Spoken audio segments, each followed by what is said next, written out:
When I first saw those duet videos Metallica used to pump the fans up on TikTok about If Darkness Had a Sun, which for the record was a great way of using that new post-pandemic technology, although to be honest with you, I still have no idea how to use TikTok. Shame! But I immediately got this death magnetic-ish broken beat and scarred kind of vibe from that bit, which I have nothing against. I love that album, but for some reason didn't really make me excited about the upcoming single.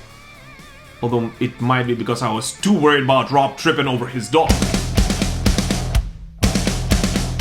Yet that vibe completely disappeared when listening to the final version of the song, which more than anything sounds like it could have been released on an album following And Justice for All, if Bob Rock wasn't in charge back then.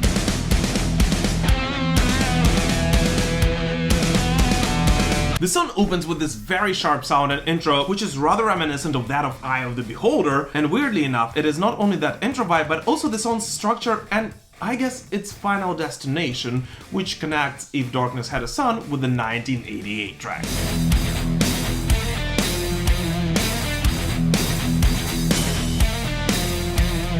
The opening riff, which just like on most recent Metallica songs will follow you throughout the track, is possibly the catchiest and the strongest one out of the 3 songs from 72 seasons so far, and together with James Hetfield's voice, which by the way sounds absolutely amazing on this one. Yes, that's true. Adds this extremely dark undertone to the track's sound, thus working great with the song's title and its heavy lyrics.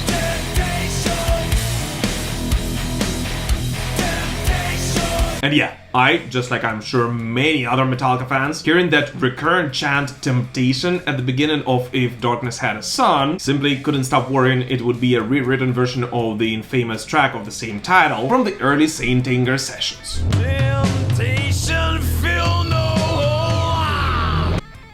Which it is not. Nice! The beast still shouts for what it's yearning. He stokes the fire, desire burning. But anyway, so far the sound, the tone, and the lyrics work in great synergy to create this dark and temptive atmosphere. Although, to be honest with you, I don't really understand how it relates to the video, as, let's be honest here, it is pretty much exactly the same as we've seen on the first 2 singles from 72 seasons, and if I think that on Lux Eterna it worked absolutely amazing, I kind of wish the band would explore a more cinematic approach, like that, for example, on One or Unforgiven, especially since the song's lyrics are very much suited to it. If darkness had a sword, here I am.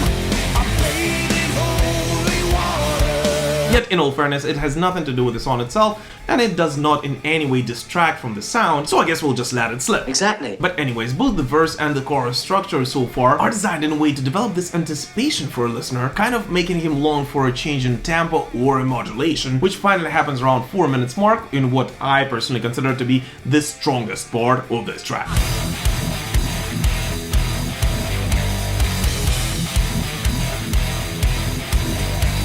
And after this thrash metal textbook-like breakdown comes Kirk's guitar solo, which I guess is the closest we get to a culmination in this song, after which Metallica once again goes back to the chorus and the main theme of the song.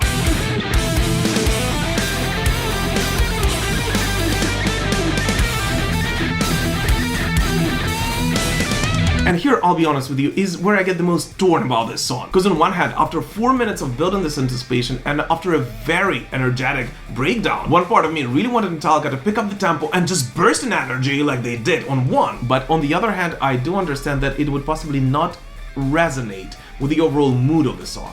And so I think, or rather hope, that the key to understanding why Metallica kept this structure of this track is hidden on the track list of 72 seasons, which as we know will be revolving around the theme of becoming an adult. Darkness had a soul, here I am. If darkness had a soul, here I am. And so if we take a look at the 72 seasons track list, we can see that If Darkness Had a Sun is actually placed towards the end of the album and most likely will be closing the first side of the second disc, right before the songs Too Far Gone and Room of Mirrors, which most likely will be very self-reflecting and will be placed in such a way to slowly build the energy back up towards the end of the record. Bathed in holy water. Temptation, leap back, back. And so if this theory is correct, then having this burst of energy on If Darkness Had a Sun will be simply rather premature. Or all of it is just a load of crap and the band simply did not feel like it. Overall, this track, which by the way is the first song co-written together with Kirk Hammett in 15 years, What? is possibly the most interesting and the least straightforward out of the 3 released so far. Because in my opinion, it actually is what Metallica could have sounded like if it would have taken a different path from Injustice for All to Load. And in addition, this song is one of those which grows in you the more you listen to it. As I'll be honest with you, after hearing it for the first time, I immediately had to turn it back on again. And with every next listen, I actually did pick up those little bits and parts which I did not notice at first. But most importantly, even though this is not the strongest track Metallica has ever released in their career, and I actually think that If Darkness Had a Sun is one of those tracks which you kind of have to listen among the other pieces on this record, still, it does its job pretty well, because let's be honest here, if Metallica does not excite you since the release of, let's say, Injustice for All, I don't think that there's anything this band can do at this point in their career to make you buy their record.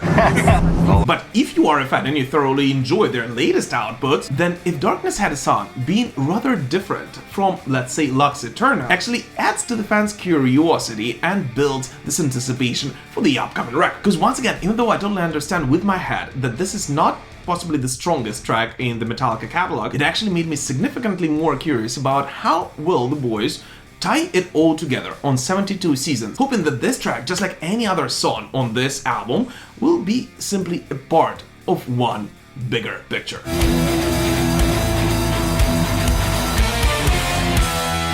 And what about you? What do you guys personally think about If Darkness Had a Sun? And are you still excited about 72 seasons? Please let us know in the comments. As always, thank you so much for watching, guys, and thank you so much for supporting me, this channel, and Ukraine through this very, very difficult time. Just know that your support means the world to me and all Ukrainian metalheads. We will prevail. Slava Ukraini!